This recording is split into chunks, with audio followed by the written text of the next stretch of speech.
यूं तो कहा जाता है कि उद्धव ठाकरे की पत्नी रश्मि की वजह से ही सीएम पद पर कब्जा जमाया था कभी पूर्व मुख्यमंत्री उद्धव ठाकरे ने। लेकिन आज जब पद भी छिन चुका है, शिवसेना का चिन्ह भी छिन चुका है, तो लगातार भाजपा और शिंदे गुट से लेकर चुनाव आयोग के खिलाफ घेराबंदी कर रहे उद्धव शरद पवार के साथ मिलकर, कांग्रेस नेताओं के साथ मिलकर पूर्व अघाड़ी सरकार जिस तरह से तैयार कर रहे हैं खड़ी फिर से, वो इस तरह के सवालों से घिरे हैं कि आखिर कहाँ है उनकी पत्नी रश्मि ठाकरे, क्यों नहीं वो कहती हैं कुछ। राजनीति में भले ही वो किसी पद पर ना हो, लेकिन सीएम पद तक अपने पति को पहुंचाने में उनका सबसे बड़ा योगदान रहा है। जी हां, कहा जा रहा है कि जिस तरह से विपक्षी दलों पर केंद्र एजेंसियों का निशाना बना हुआ है, इन्हीं सभी कारणों से विपक्षी दल के नेता अपने परिवार के सदस्यों से को दूर रख रहे हैं भाजपा पर निशाना साधने से। महाराष्ट्र के सियासी संग्राम में लगातार शिंदे गुट और भाजपा के खिलाफ शरद और उद्धव बने हुए हैं।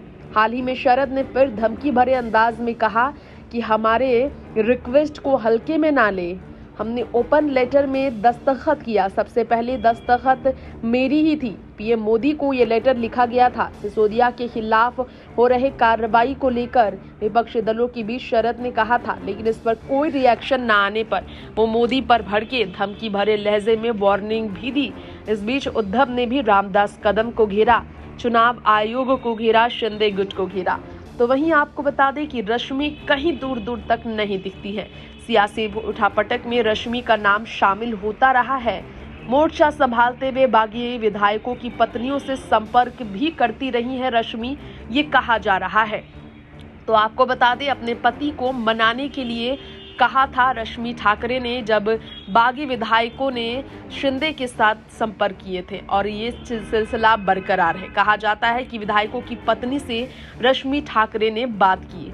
रश्मि विधायकों की उठापटक में एक्टिव हुई और पहले भी वो ऐसा कर चुकी है, कहा जाता है। कई तरह के सवाल हुए रश्मि को लेकर।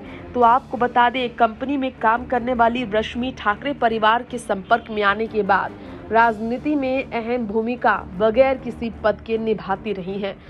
उद्धव की पत्नी रश्मि ने डोंबिवली के एक मिडिल क्लास परिवार से ताल्लुकात होने के बावजूद बुलुंड के बाजे खेलकर कॉलेज से ग्रेजुएट कर पिता के छोटे बिजनेस में हाथ बटाया, और शादी के बाद सामान्य नौकरी करने वाली रश्मि उद्धव परिवार की बहू होने के बाद बहू का फर्ज सिर्फ घर पर ही नहीं, बाहर भी निभाती रही, और साथ देने में बिना किसी चर्चा के ही पीठ पीछे पति की लिए सपोर्ट सिस्टम बनी रही।